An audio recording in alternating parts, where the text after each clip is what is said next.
Class 8 का civics का chapter 2 देख रहे हैं हम लोग। चैप्टर 2 में अंडरस्टैंडिंग सेकुलरिज्म। तो यहाँ पर फर्स्ट वर्ड आता है सेकुलरिज्म, मतलब है क्या। तो सेकुलरिज्म को जैसे हिंदी में हम लोग धर्मनिरपेक्षता कहते हैं, तो इसमें एक चीज़ और समझना होगा कि सेकुलरिज्म आया कैसे, कहाँ कहाँ क्या क्या भाग है, क्या नहीं है इसमें। तो अगर आप कॉन्स्टिट्यूशंस देखे होंगे, तो जो इंडियन कॉन्स्टिट्यूशन है, जो लास्ट चैप्टर में देखें इंडियन कॉन्स्टिट्यूशंस में, तो वहाँ पर सबसे पहले अगर एक चीज़ आया है कि इंडियन कॉन्स्टिट्यूशंस है उसमें अगर देखेंगे तो आर्टिकल जितना है, आर्टिकल्स कितना है, तो आर्टिकल्स टोटल आर्टिकल्स 448 है और पूरे कॉन्स्टिट्यूशंस को 25 पार्ट में बांटा गया। पार्ट 1 से लेकर फर्स्ट से लेकर ये 25 तक ये बांटा हुआ है, माने पार्ट्स में। और इसमें शेड्यूल जो है किस किस आर्टिकल में कितना है, तो इसको शेड्यूल जो है कितना शेड्यूल्स है, तो ये 12 शेड्यूल्स है। अब क्या होता है, जब कॉन्स्टिट्यूशंस एक बार लिख दिया गया, जब इसको इम्प्लीमेंट हो गया 26 जनवरी 1950 को, तो इसमें आप देखेंगे कि यहाँ पर बहुत सारा एक नियम दिया गया था कॉन्स्टिट्यूशंस में कि अमेंडमेंट होगा, माने संशोधन होगा, कॉन्स्टिट्यूशनल अमेंडमेंट होगा। और इस तरह से अभी तक जो आज के डेट में जो हम ये कर रहे हैं, अपलोड कर रहे हैं, तो अभी तक जो टोटल अमेंडमेंट हुआ है वो अमेंडमेंट हुआ है जनवरी 1920 में, जनवरी 2020 में 2020 में। और अमेंडमेंट की जो संख्या 1004 है गया। 1004 जो अमेंडमेंट था वो जो reservation of the weaker section था, चाहे वो अपर सेक्शंस हो, उसके में था। तब यहाँ क्वेश्चन उठता है कि हम पार्ट को कैसे याद करें। जैसे यहाँ पार्ट है, अगर हम इसको आते हैं इससे पहले, तो पार्ट जितना होता है तो जनरली किस पार्ट में हम लोग जो है सेकुलरिज्म। और एक चीज़ है, सेकुलरिज्म जो है सबसे पहले जो वर्ड है, ये जो अगर आप देखेंगे जब संविधान लिखा गया था, कॉन्स्टिट्यूशन लिखा गया था, तो उस समय सेकुलरिज्म वर्ड नहीं था। सेकुलरिज्म को जो पहली बार जो था उसको जो ऐड किया गया, सेकुलरिज्म को पहली बार जो ऐड किया गया, इसको 1976 में जो एक अमेंडमेंट लाया गया, उस अमेंडमेंट की जो संख्या थी 42nd अमेंडमेंट। 42nd अमेंडमेंट में, इसको अमेंडमेंट शॉर्ट्स लिख रहे हैं, अमेंडमेंट पूरा लिख देते हैं, अमेंडमेंट 1976 में 2 वर्ड, इसको मिनी कॉन्स्टिट्यूशंस भी कहा जाता है। इस अमेंडमेंट को 42nd अमेंडमेंट को, इस कॉन्स्टिट्यूशंस को मिनी ये कॉन्स्टिट्यूशन भी कहा जाता है। और ये क्यों अमेंडमेंट हुआ कि जो एक कमेटी बनी थी इसमें, क्योंकि कोई भी अगर अमेंडमेंट होता है, संशोधन होता है कॉन्स्टिट्यूशंस में, कुछ चेंज होता है, तो वो एक कमेटी गठित होती है और वो रिपोर्ट देता है। तो स्वर्ण सिंह जो कमेटी थी उसके जो रिकमेंडेशन मतलब जो सिफारिश थी, उसमें कहा गया कि 2 वर्ड, एक सोशलिस्ट और एक सेकुलरिज्म को ऐड किया जाए। तो इसी वर्ड को 42nd अमेंडमेंट में संविधान संशोधन किया गया। और उसमें जो प्रीमेम्बल है उसमें एक ही अभी तक जो प्रस्तावना है, जो कॉन्स्टिट्यूशनल प्रीमेम्बल है, प्रस्तावना, उसमें एक ही बार चेंज हुआ है और वो चेंज हुआ है 1976 में 42nd अमेंडमेंट में। और वो 2 वर्ड जोड़ा गया था, सोशलिस्ट और सेकुलर।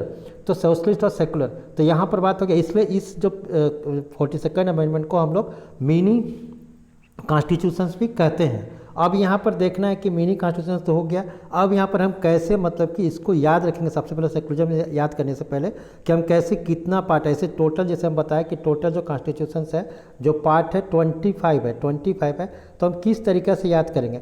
तो जनरली आपको सेकुलरिज्म देखना है, यानी फंडामेंटल राइट देखना है। तो फंडामेंटल राइट जो होता है वो पार्ट 4A में है और पार्ट 4A तक देख रहे हैं हम लोग। तो सबसे पहले जैसे अगर आपको ये पार्ट 4 तक ही या 5 तक याद कर सकते हैं आप, तो 5 का जैसे यहाँ पर कर सकते हैं, या 6 तक कहते हैं कि यू कैन फ्लाई। जैसे अगर इस सेंटेंस को याद रखेंगे, you can fly directly from United states को US में लिख रहे हैं। यानी इतना सेंटेंस आपको याद रखना है कि यू कैन जो यू हो गया यानी यूनियन हो गया, कि कौन सा यूनियन हो गया, कि देश एक यूनियन है, तो वो पार्ट 1 में है।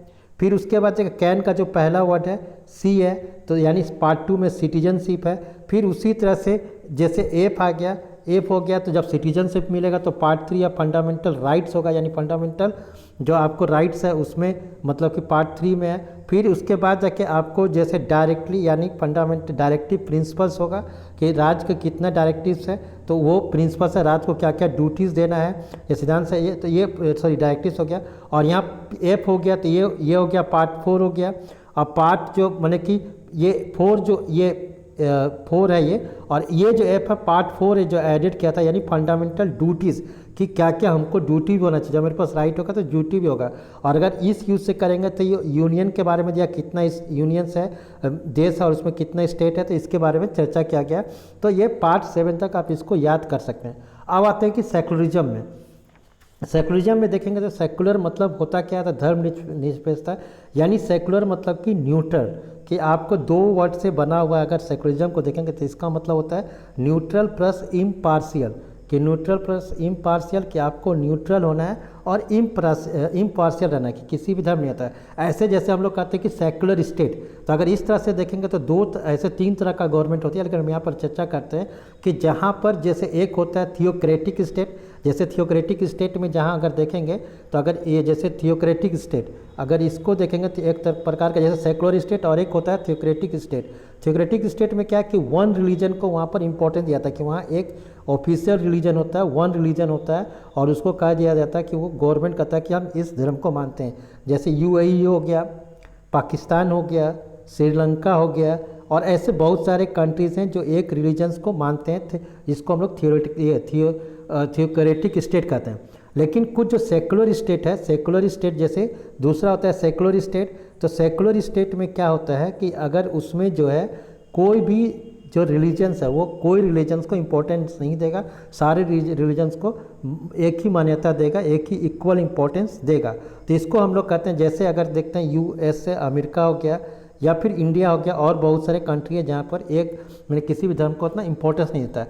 लेकिन USA और इंडिया में अगर थोड़ा सा अंतर है, जैसे USA में भी कोई रिलीजन को इंपॉर्टेंस नहीं देता है, इंडिया में अंतर है। लेकिन यहाँ पर अगर आप अपने बुक जो है NCERT है, अगर उसमें 24 पेज नंबर में देखेंगे तो 24 पेज नंबर देखेंगे तो वहाँ पर USA अमेरिका और इंडिया के बारे में आपको थोड़ा सा अंतर बताया कि दोनों में क्या डिफरेंस है। अब यहाँ पर देखिए पेज नंबर 24 आपका NCERT बुक का, तो उसमें कहा कि there is a one significant way, अगर इसको देखें कि there is a one significant way in which Indian secularism differs from the dominate understanding the secularism as practice United States का, कि एक अंतर है दोनों में क्या, दोनों बने कि किसी धर्म को ले जाता है, लेकिन क्या कि जो strict separation between religion and state in America में धर्म को अलग रखा है, रिलीजन्स को, और जो गवर्नमेंट रिलीजन में कोई भी इंटरवेंस नहीं कर सकता है। लेकिन इंडियन सेकुलरिज्म में क्या है कि state can intervene in religious affairs, कि अभी देखेंगे ट्रिपल तलाक कुछ दिन पहले आया था, तो वहाँ पर ये जो एक मतलब कि उसको पास किया गया था बिल ट्रिपल तलाक को, तो वहाँ देखे थे कि लास्ट ईयर 2019 में, तो वहाँ पर मतलब क्या गया था कि इंडियन जो गवर्नमेंट है वो जो रिलीजन्स में है उसमें इंटरफेन किया, और जैसे हिंदू मैरिज एक्ट आया, हिंदू जैसे बहुत से सुधार आया, तो यानी इसको ये कह सकते हैं कि बहुत सारे ये चीज़ हुआ।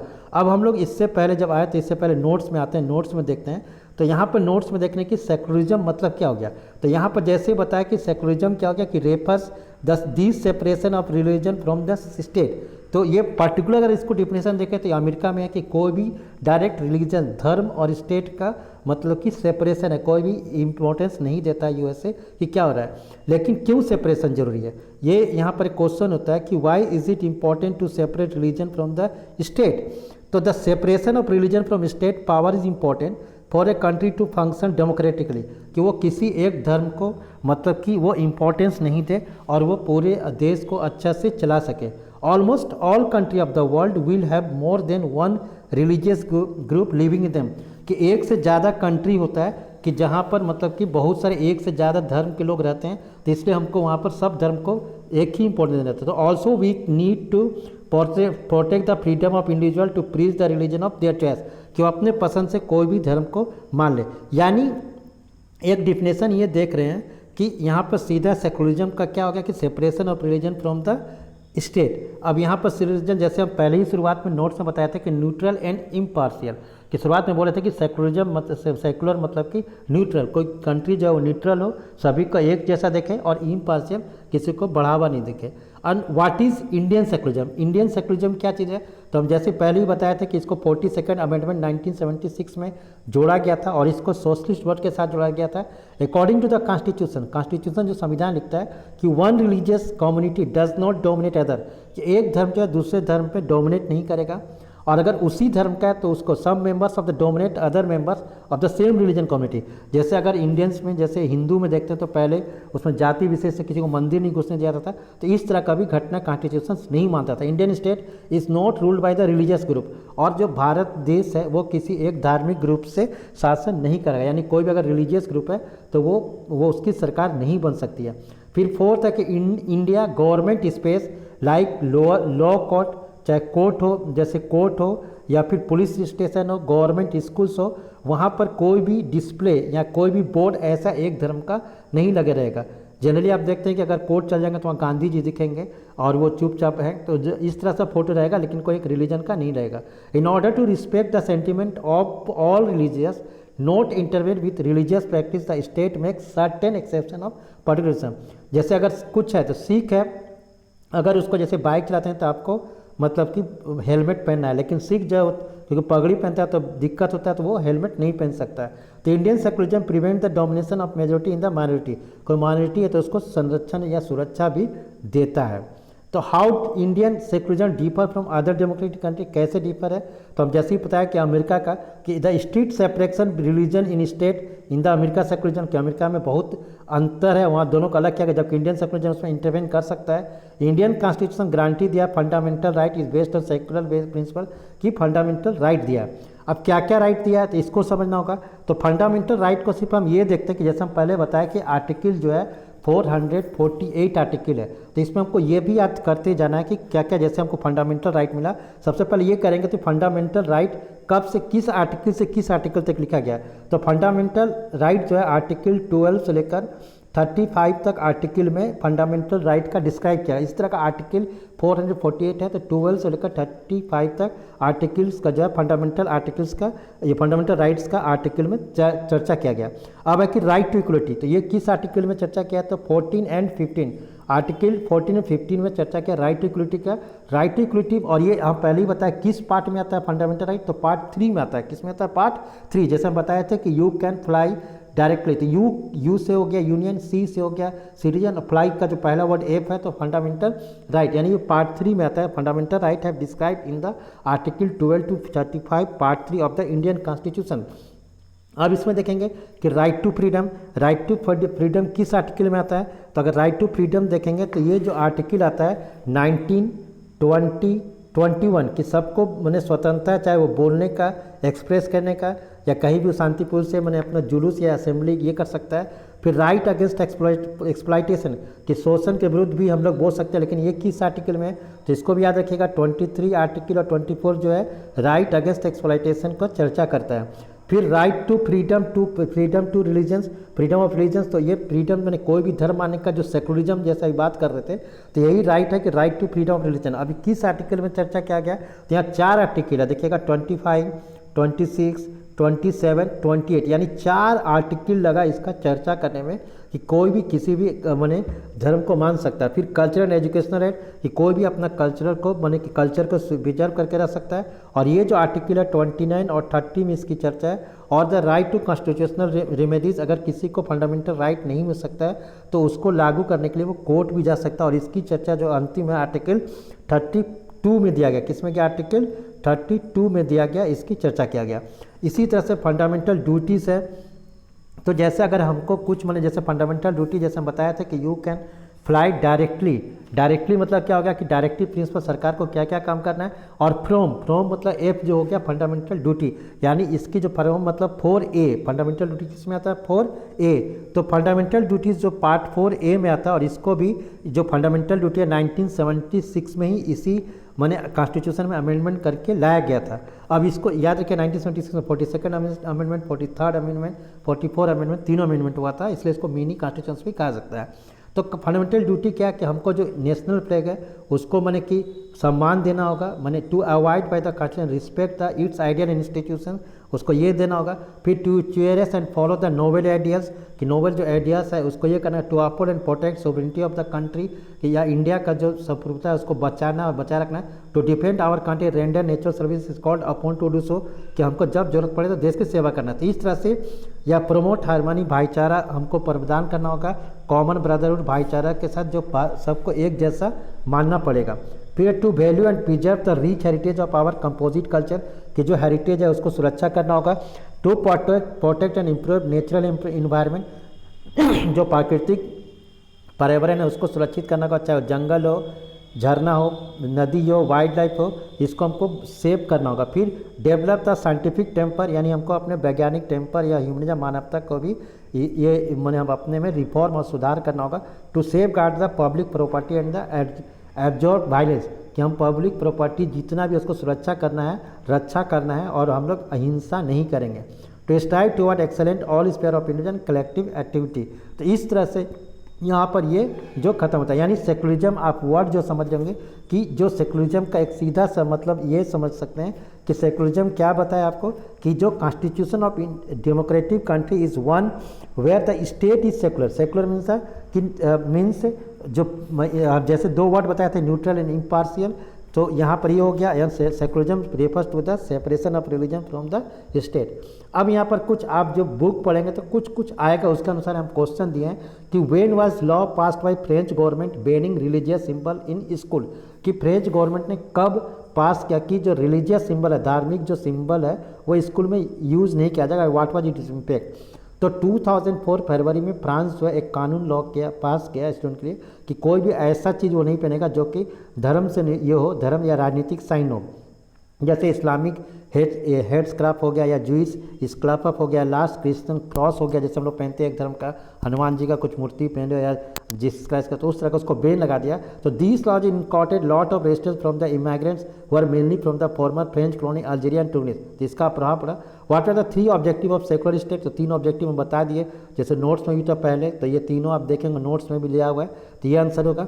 उसका बाद एक क्वेश्चन होता है कि why is it important to separate religion from state, इसका भी डिस्कस नोट में कर चुके हैं, क्यों हम रिलीजन को, धर्म को राज्य से अलग करके रखें, तो यहाँ इसको 3 पॉइंट या 2 पॉइंट डाल भी सकते हैं। फिर some historical example of discrimination, कि जो भेदभाव का कहाँ क्या क्या हुआ था इसको देख लेना है। तो यहाँ पर कुछ एग्जाम्पल है, जैसे जर्मनी का एनसीईआरटी बुक में भी इसकी चर्चा की गई है कि हिटलर जो है जूइस को मतलब कि वहाँ पर मैंने कि परेशान किया था एक धर्म को, और हिटलर जैसे हम लोग नेताजी सुभाष चंद्र बोस जैसे कल उनका जन्म शताब्दी था, तो नेता वर्ड किसने दिया था, तो एडॉल्फ हिटलर ने दिया था नेताजी वर्ड, तो ये भी ध्यान रखना है आपको। फिर Jewish state of Israel threat our own Muslim, कि जो जूइस जो सरकार है जो इजराइल में वो मुस्लिम को थ्रेट कर रहा है या क्रिश्चियन को थ्रेट कर रहा है। फिर सऊदी अरबिया में जैसे नॉन मुस्लिम को कोई भी मंदिर या मतलब कि वहाँ चर्च नहीं बना सकता है। तो इस तरह से मैंने कुछ example, will the government intervene if some religious group says that their religion allowed to practice in infanticide, give reason of your, तो ये हॉट क्वेश्चंस हैं, तो इसको आंसर आप यहाँ पर देखिएगा कि हॉट क्वेश्चंस का इसको हम लिखें, तो इसको समझने की कोशिश करिएगा कि किस तरीके से ये क्वेश्चंस हो रहा है, जैसे इसका आंसर है कि क्या हो सकता है राइट टू अप्लाई पर। तो यहाँ अगर कहीं दिक्कत है बोल सकते हैं, find out some example of different views within same religion, कि अगर सेम रिलीजन का अलग अलग कैसे व्यूज़ है। तो यहाँ पर भी हम जितना जैसे इंडिया में जैसे है तो 4 रिलीजन को हम लेके चलें, और उसका व्यूज़ जो लिखा हुआ है कि हिंदुज़म जो है वैष्णव, सैविज्म, शक्तिज्म और स्मार्टिज्म को मानता है, तो मुस्लिम है जो सुन्नी, शिया, अहमदिया और क्वांटिस है, जैन्स जो है स्वयंवर दिगंबर है, बुद्धिस्ट जो है हिनायन महायान है और बर्जैन है।